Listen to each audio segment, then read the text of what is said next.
자, 오늘 말씀이 육신이 되어 표어를 보시면 위에는 word, 하나님의 말씀인 그 word가 있고, 그리고 그 아래에 보면은 그림자가 있는데 그것이 word에 대한 그림자가 아니라 자세히 보시면 world라고 해서 세상이라고 하는 그림자로 바꾸어져 있습니다. 말씀이 세상 속에서 이렇게 보이지 않게 말씀이 반추되어지는 그림자가 세상 속을 향해서 이렇게 들어가서 변화시키는, 세상 속에서 육신으로 거하게 되어지는 그 상징적인 의미를 상징화해서 올해 표를 그 하나님의 말씀인 world와 그리고 그 밑에 world를 같이 이렇게 대조를 했습니다. 자, 저는 이것이 우리에게 굉장히 중요한 도전이라고 생각해요. 말씀을 온전히 깨달아 알고, 그리고 세상 속에 육으로 하나님 앞에 지음받은 사람들로 세상 속에 그리스도인으로 살아가는 것 말이죠. 지난주 말씀으로 제가 물질 세계가 창조되었음을, 말씀으로 창조되었음을 나누었습니다. 말씀인 로고스가 물질 세계를 만들어냈다는 거죠. 이건 굉장히 독특한 건데요. 세상은 어떻게 시작되어지고 세상은 어떻게 진보합니까? 근데 많은 사람들은 물질적 세계관을 가진 사람들은 물질의 진보, 자본의 진보가 세상의 결과들을 만들어내고, 물질의 진보를 통해 이 세상은 계속해서 만들어져가는 어떤 원리들을 설명을 합니다. 그래서 과거부터 로마의 철학자들은, 히랍의 철학자들은 그 세상의 물질을 구성하고 있는 원동자가 뭐냐, 물이냐 불이냐 뭐 이런 것 등을 가지고 많이 논쟁을 벌이기도 했었죠. 그런데 놀랍게도 성경은 로고스라고 하는 하나님의 의식, 하나님의 생각, 하나님의 계획, 하나님의 말씀이라고 할 수 있는 이 로고스가 물질 세계를 파생시켜내었다라고 하는 개념을 가지고 있어요. 그러면 이 현상계가 죄로 인하여 파괴되어지고 무너졌다면 말씀은 어떻게 하셔야 될까요? 말씀은 당신으로 인하여 파생되어진 이 물질계가 타락하고 문제가 생겼다고 한다면 그걸 바로잡기 위해서 말씀이 육신이 되어 그 물질계 속으로 다시 들어오신다는 개념이 되는 거죠. 자, 이것은 말씀이 물질 세계를 만들어 창조주가 되시는 것처럼 말씀이 육신을 입어 구원자가 되어 이 물질 세계를 다시 회복해야 한다는 어떤 논리적 연속성을 보게 되어지죠. 이것은 반드시 우리는 어떻게 살아야 하는가 하는 현실적인 문제와 연관이 있습니다. 왜요? 말씀이 육신이 되어 우리 가운데 거하셨고, 그리고 우리를 육신으로 흙으로 빚어서 사람을 만들어주시고 영혼을 불어넣어 주셨기 때문에, 어쩌면 인간은 거꾸로죠. 말씀이 물질계를 만들었는데, 그래서 말씀이 우리를 흙으로 빚으셨는데 거꾸로 우리 흙으로 빚은 우리에게 영을 넣어주신 거죠. 자, 이런 독특성은 우리가 가지고 있는 이 이중성이 흙으로 지음받았으면서도 영적으로 충만한 존재라고 하는, 하늘 존재이면서 우리는 땅적인 존재라는 이 두 가지 정체성을 우리들에게 보여주고 있지요. 그렇게 되어진다면 결국 우리는 어떻게 살아야 하는가? 하늘적 존재로서 땅적 존재로서의 그 이중성을 잘 밸런스를 맞추고 살아야 한다는 겁니다. 그러므로 참된 복음을 알아야 하고 참된 뉴스를 알아야 돼요. 그러면서 동시에 우리에게 주는 도전이 무엇입니까? 말씀이 육신이 되신 예수님 안에 우리의 모습이 있음을 다시 한번 바라보면서 우리도 예수님이 완전한 하나님, 완전한 사람으로 우리 가운데 함께 하셨던 것처럼 우리도 완전히 하늘적인 존재와 땅적인 존재로서 이 세상 가운데 살아가야 한다는 거죠. 말씀이 육신을 입은 것은 하나의 철학적 논리의 결과가 아니라, 말씀이 육신을 입은 것은 당신이 지으신 백성들을 사랑했기 때문에 오신 논리라는 걸 정리해 볼 수가 있는 거죠. 자, 그러면 오늘 우리는 이제 이 사실들을 깨달아 알아가기 위해서 말씀이 육신이 되어 우리 가운데 거하심의 이 복합적 개념들을 한 번 더 살펴보도록 하겠습니다. 자, 요한복음은 1장 1절과 1장 14절이 매우 의미 있는 대조를 보여주고 원리를 보여주고 있습니다. 1절을 한번 볼까요? 태초에 말씀이 계시니라. 이 말씀이 하나님과 함께 계셨으니 이 말씀은 곧 하나님이시니라. A는 B니라, B는 C니라, 이런 식의 A는 C니라 라는 걸 연결시키는 이런 독특한 화법을 쓰고 있죠. 14절을 비교해 볼까요?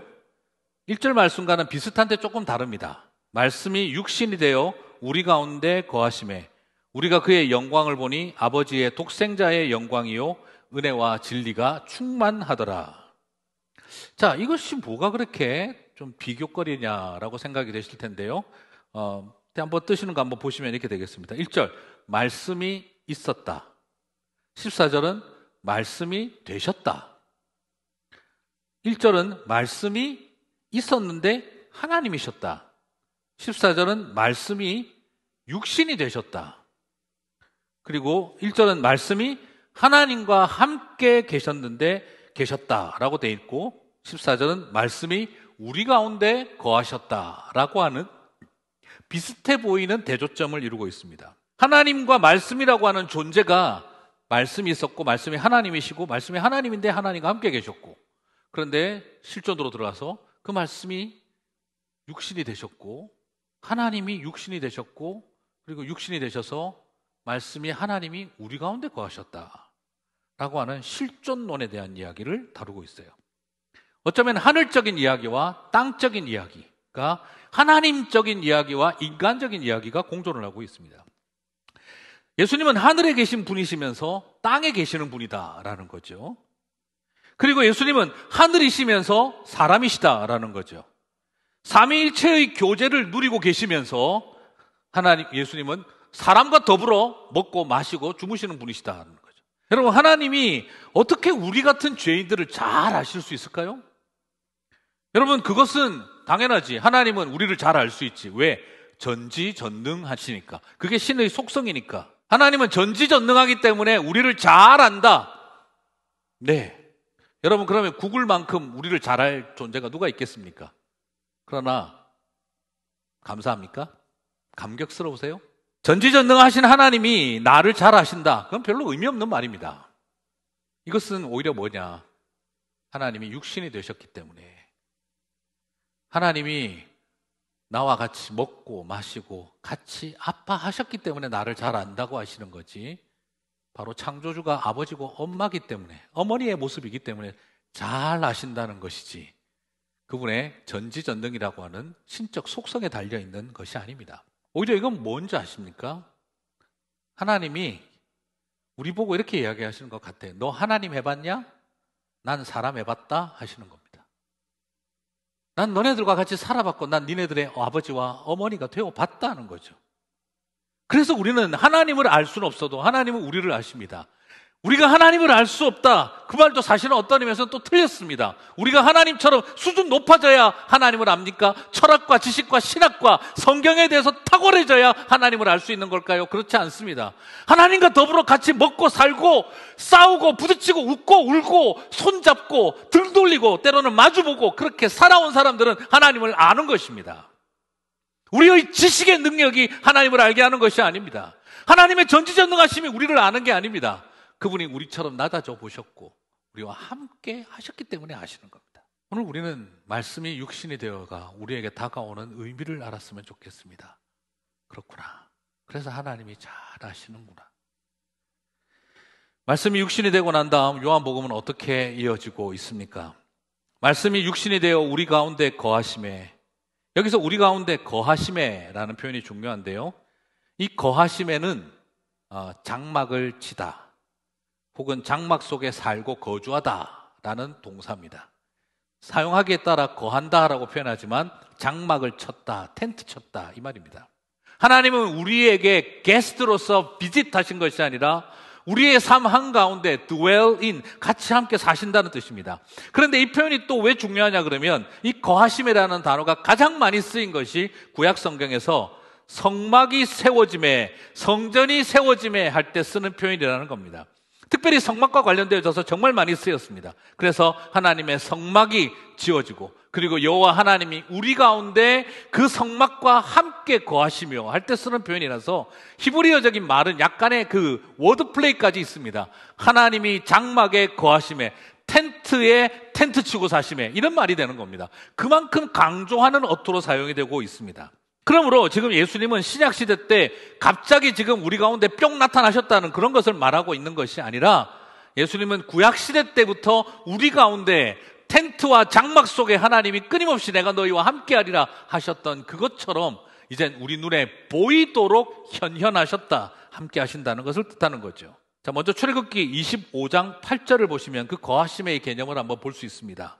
내가 그들 중에 거할 성소를 그들이 나를 위하여 짓되. 그들 중에 거할 성소. 성막을 하나님이 거하시는 곳으로 묘사하고 있죠. 자, 말 그대로 성막은 어떤 곳이냐? 이 거한다는 표현이 야훼가 임마누엘이라는 곳입니다. 여호와 임마누엘입니다. 또 출애굽기 29장 45절도 보겠습니다. 내가 이스라엘 자손 중에 거하여 그들의 하나님이 되리니. 자, 어떻게 여호와가 우리 하나님이 되신다고요? 그들 위에 군림함에가 아니라 온 세상과 천지 만물을 지으신 하나님이, 초월적 하나님이 이스라엘 사람들 속에 텐트 치고 사심으로 그들의 하나님이 되겠다라는 거예요. 저는 우리 하나님이 우리의 하나님이 되시겠다는 방법, 저 높은 산 위에서 너네들과 분리되고 구별되어진 곳에서 너희들이 위에 내가 신이 되리라, 군림하는 신이 되리라가 아니라 나는 내 백성들의 삶의 한가운데 그 사람들 속에 집 짓고 살면서 그들의 하나님이 되겠다라고 말씀하고 계신 거예요. 이 성막에 거한다는 표현, 말씀이 육신이 되어 우리 가운데 거하심에 하는 표현이 바로 그 맥락인 것입니다. 예수님이 육신을 입고 이 땅 가운데 거하심에 성막에 여호와께서 거하심과 같다는 것이죠. 그래서 예수님이 교회는 바로 여호와가 임마누엘 하신 곳이다 라고 말할 수가 있는 거예요. 그래서 예수님은 여호와 하나님이 우리 가운데 임마누엘 하심으로 나타나신 겁니다. 이것이 오늘 우리가 발견되어지는 은혜인 거죠. 그리고 재미난 것은 이 거한다는 표현이 레위기에서는 우리 한글로 번역할 때 좀 다르게 번역도 됩니다. 그게 뭐냐면 행한다라고 번역이 되어 있어요. 행한다. 이게 행한다는 게 do work의 개념이 아니라 이 말은 같이 걷는다는 겁니다. 거닌다라는 표현, walk라는 겁니다. 레위기 26장 11절, 12절을 한번 보겠습니다. 내가 내 성막을 너희 중에 세우리니 내 마음이 너희를 싫어하지 아니할 것이며, 그 다음 나오는 말이 나는 너희 중에 행하여가 거하여라는 겁니다. 근데 이게 거닐다라는 표현으로도 번역이 되는 거죠. 너희의 하나님이 되고 너희는 내 백성이 되기라. 내가 너희들 중에서 살면서 거하면서 너 하나님이 되겠다고도 하고, 레위기에서는 내가 너희 중에 행하여 거닐며 너희의 하나님이 되겠다라고 하고 있습니다. 여기서 우리는 똑같은 성막을 두고 출애굽기에서는 하나님이 거하시는 곳으로 묘사했는데 레위기에서는 하나님이 거니시는 곳으로 번역을 하고 있어요. 거하든지 거닐든지 하나님의 임재를 상징하는 두 가지 표현입니다. 하나님 우리 가운데 거하시며 우리 가운데서 거니십니다. 가장 대표적으로는 어디서 볼 수 있습니까? 구름기둥과 불기둥으로 우리 가운데 거하시며 구름기둥과 불기둥이 이동하는 데에 따라 행하는 대로 따라 움직였습니다. 거닐든지 성막을 세워놓든지 챙겨서 들고 구름기둥 불기둥 따라 같이 가든지 거하면서 거니시는 곳, 그곳이 바로 성막을 통해 가장 강력하게 드러났습니다. 그런데 여러분, 거하면서 거니시렸던 곳은 또 어디입니까? 더 근원은 성막 이전에 있습니다. 무엇입니까? 에덴입니다. 여러분, 창세기의 에덴은 어떤 곳이었습니까? 하나님이 우리 가운데 거하시는 곳이었고 동시에 아담과 하와와 더불어 거닐던 곳이었습니다. 하나님이 우리 가운데 거하시고 거니신다라는 이 표현은 더 이상 하나님이 종교적 시설 속에 머무른다라는 것을 말하는 것이 아닙니다.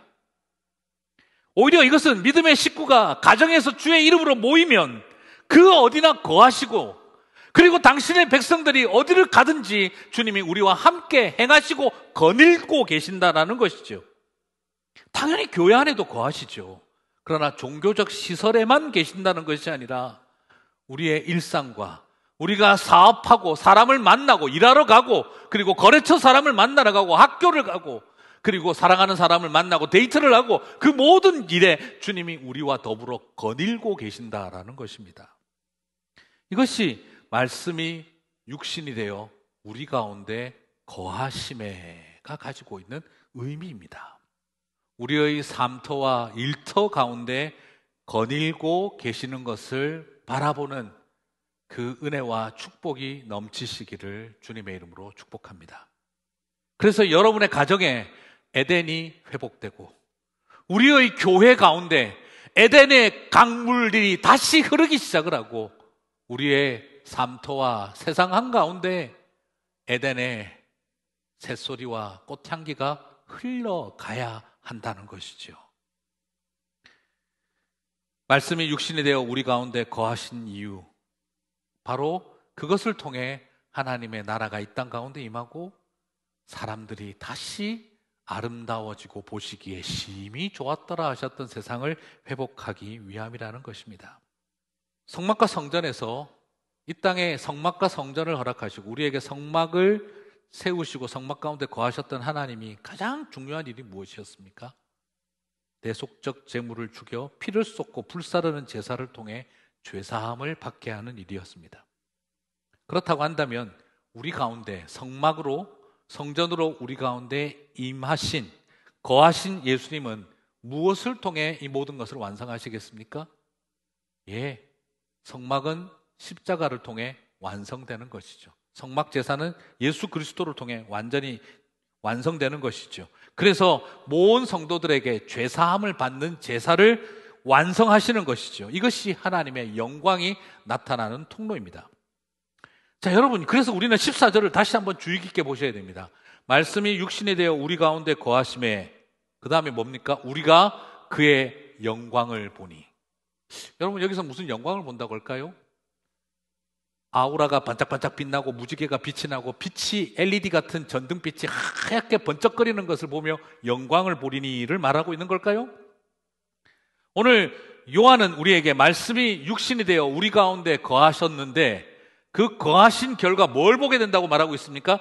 영광을 보게 되니 아버지의 독생자의 영광이요 은혜와 진리가 충만하더라. 여러분, 여기서 영광은 결국 뭘 말하는 겁니까? 네, 고난의 길, 십자가에 달려 죽으심이 아버지가 예수님이 영광 받는다는 뜻입니다. 목사님, 그게 말이 됩니까? 되죠. 예수님께서 뭐라고 하셨습니까? 인자가 영광 받을 때가 되었도다. 인자가 영광 받을 때가 되었도다. 무슨 말이었습니까? 십자가에서 죽을 때가 되었도다 였습니다. 이것이 비밀입니다. 예수님은 어떤 영광을 받고 계십니까? 말씀이 육신이 되어 우리 가운데 거하셔서 어떤 영광을 받으려고 하시는 거죠? 사람들에게 박수받고 칭찬받고 노래받고 그리고 엄청나게 화려하게 멋있게 황금으로 번쩍거리는 그것을 영광이라고 생각하셨습니까? 아닙니다. 낮아지고 더러워지고 채찍맞고 침뱉음 당하고 발가벗기우고 십자가에 달리실 때 그때 아버지의 영광이 드러나는 것입니다. 높아지고 승리하고 위대하고 성공해서 영광을 받는 것이 아니라 신적 존재가 되어 경지에 이르러서 영광을 보는 것이 아니라 비본질적인 인간의 몸을 입고 더더구나 나무에 달려 죽는 저주까지 그 저주의 자리까지 이르렀을 때 아버지의 독생자의 영광이 나타난다고 말씀하십니다. 요한복음 12장 23절 인자가 영광을 얻을 때가 되었도다. 우리는 이 말씀을 깊게 생각해야 합니다. 그렇습니다. 저주받을 때 그때를 영광 받을 때, 고난 당할 때 그때를 영광 받을 때라고 고백하셨습니다. 왜 오늘날 교회에서 하나님의 영광이 아버지의 영광이 떠나가는 것을 보게 되어지고 있는 걸까요? 그것은 우리가 높아지고 있기 때문인 것입니다. 육신이 말씀이 되려고 하고 있고 육신들이 하나님이 되려고 하고 있고 교회가 기독교가 하나님과 동급으로 되려고 높아지려고 하고 있기 때문인 것입니다. 사람이 하나님이 될 수 있다라는 거듭된 가르침만큼이나 우리가 높아지려고 하고 힘으로 세워가려고 할 때 그것은 낙원을 이 땅에 세우는 것이 아니라 에덴을 잃어버리는 길로 가는 길이라는 거죠. 그래서 오히려 이와 같은 때에 저와 여러분은 사람이 된 하나님, 예수님을 기억해야 합니다. 신적인 경지에 올라가서 영광을 받으신 것이 아니라 십자가의 저주를 뒤집어 쓰셔서 그것을 영광으로, 아버지의 영광으로 고백하신 아들의 길, 우리 가야 할 길은 바로 거기에 있다고 저는 믿습니다. 이것을 알면 우리는 더 이상 예수님의 길을 따라가는 그 길을 상처와 수치로 여기지 않을 수 있습니다. 그리고 이 세상 한가운데 육신이 되어 그들 가운데 거하심의 삶을 살아갈 수 있습니다. 예수님은 다 하나님, 다시 말씀하셨어요. 내가 이스라엘 자손 가운데 거하여 그들의 하나님이 되리라. 거하여 그들의 하나님이 되리라. 사랑하는 성도 여러분, 많은 영성의 대가들은 세상으로부터 분리되면 분리될수록 거룩하다라고 생각했는지 모르겠습니다. 번뇌를 극복하기 위해 관계를 끊어버리고 속세로부터 분리를 추구합니다. 분리된 영성이 거룩한 것이라고 생각했습니다. 하지만 예수님의 영성은 세상으로부터 분리가 아니라 세상을 향한 함께 하심에 있었습니다. 영성은 더러운 세상으로부터 분리되는 길을 가는 것이 아니라 죄악된 세상 한가운데에서 죄인들의 친구가 되어주고 세리들과 함께 먹으며 그들과 함께 걸어가고 그들을 위해 죽는 임마누엘의 여정이었던 것을 우리들에게 보여줍니다. 참된 영성은 번뇌로 가득한 세상으로부터 내가 얼마나 멀리 떨어져 있느냐에 있는 것이 아니라 번뇌로 가득한 세상을 향해 얼마나 다가섰느냐에 있다는 것을 바라봅니다. 참된 영성은 돌을 닦아 마음의 평정을 누리며 신적인 경지에 올라가는 것이 아니라 고통의 현장 속에 눈물을 쏟고 하나님의 자리를, 보좌를 포기하여 십자가를 향해 나아가는 것으로부터 시작된다는 걸 보여주고 있습니다. 일반적으로 비움과 채움의 영성은 인간적인 욕망을 비우고 하나님으로 채우는 것이다 라고 생각을 합니다. 그런데 예수님의 비움과 채움의 영성은 놀랍게도 하나님을 비우시고 인간으로 자신을 채우셨던 것입니다. 어쩌면 어렵지만 이것이 우리가 예수님을 닮아가는 삶이 아닐까 싶습니다. 사도 흉내내고 선지자 흉내내고 보혜사 흉내내고 하나님 흉내내는 것은 아니라 그래서 병 고치고 귀신 쫓는 능력자가 되어지고 말 한마디 해도 거룩하게 하고 그리고 뭔가 하얀 옷 입고 하얀 구두 신고 다녀야 될 것 같은 그런 존재가 되는 것이 말하는 게 아닙니다. 능력만 닮으려고 하지 말고 존재를 닮아라, 우리들에게 도전하고 있는 것입니다. 그래서 바울 사도는 말했지 않습니까? 빌립보서 2장 5절에 너희 안에 이 마음을 품으라 곧 그리스도 예수의 마음이니. 사랑하는 성도 여러분, 이 말씀으로 부요한 저와 여러분이 되시기를 바랍니다. 말씀은 하늘에 떠다니는 구름 같은 존재가 아니라 말씀은 땅에 떨어져 썩어지는 미랄과 같은 것입니다. 말씀은 하늘에 떠다니는 구름이 아니라 말씀은 땅에 떨어져 썩어지는 미랄이 되는 것입니다. 예수 그리스도께서 그렇게 하셨던 것처럼 저와 여러분에게 그 길을 가는 저와 여러분이 되었으면 좋겠습니다. 이제 말씀을 정리하겠습니다. 성육했다, 낮아지셨다는 의미는 신학적으로 보지 말고 우리들에게 다가오는 실존적인 낮아지심으로 봤으면 좋겠습니다. 참 큰 위로였습니다. 저는 오늘 이 말씀이 저에게 한없는 위로였습니다. 여러분 인생 살다가 그럴 때 있지 않으십니까? 무엇을 해야 할지 막막한 그럴 때 앞으로 갈 수도 없고 뒤로 갈 수도 없고 올라갈 수도 없고 내려가자니 겁나고 뭘 해야 할지 아무것도 보이지 않을 때 그냥 늦가을에 물에 젖은 낙엽들처럼 처져버린 자신의 모습 쳐다보면서 공원 벤치에 앉아 아무하고도 대화하지 못한 채 막막할 때 있지 않습니까? 그때 하나님의 함께 하심이라는 건 그때 가만히 날아와서 옆에 살포시 않는 낙엽 하나 때문에 우리의 마음의 외로움이 사라지며 시가 나오고 음악이 흐르는 것을 경험했던 것과 비슷하지 않을까 싶습니다.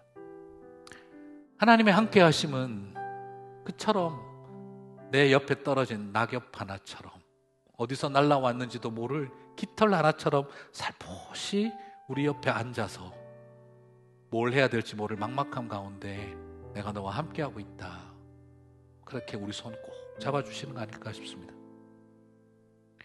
하나님의 함께 하심은 위대함보다 그런 소박한 함께 하심입니다.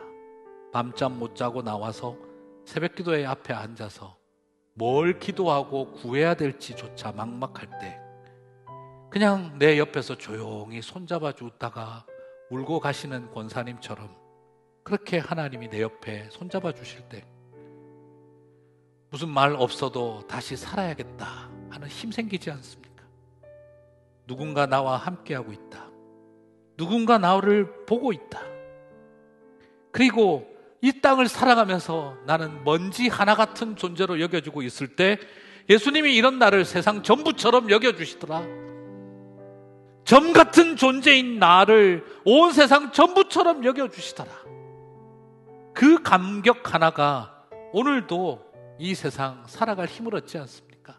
그러므로 사랑하는 성도 여러분, 저와 여러분에게도 이 부탁하고 싶지 않으시겠어요? 이 세상에 점처럼 살아가는 사람들에게 가서 너희도 그들에게 너희가 세상 전부인 것처럼 여겨주는 그런 엄마 되어다오, 아빠 되어다오, 자식 되어다오, 친구 되어다오, 믿음의 백성 되어다오, 우리들에게 부탁하고 있지 않을까요? 여기까지 한번 올라와 봐라. 수준 높이고 옷 깨끗하게 입고 할례 받고 율법 지키고 그리고 깨끗하고 훌륭하게 살아봐라. 그러면 내가 너희들하고 놀아줄게 하는 그런 모습을 기다리고 있는 것이 아니라 사람들이 그어버린 금을 지우고 쌓아올린 벽을 무너뜨리며 다가가서 환대의 손을 내밀고 이 세상에 지극히 초라해져 버린 듯한 그 사람들한테 가서 전부인 것처럼 여겨주며 살아주라고 우리들을 등 떠밀고 계신 건 아닐까요? 사랑하는 성도 여러분, 말씀이 육신이 되어 결코 쉽지 않습니다. 저도 이거 말은 쉬운데 어려웠습니다. 그래서 하나님 앞에 엎드립니다. 하나님, 너무 힘듭니다. 내가 왜 이렇게까지 해야 됩니까? 하는 생각이 들 때 주님, 낮아짐이 쉽지가 않네요.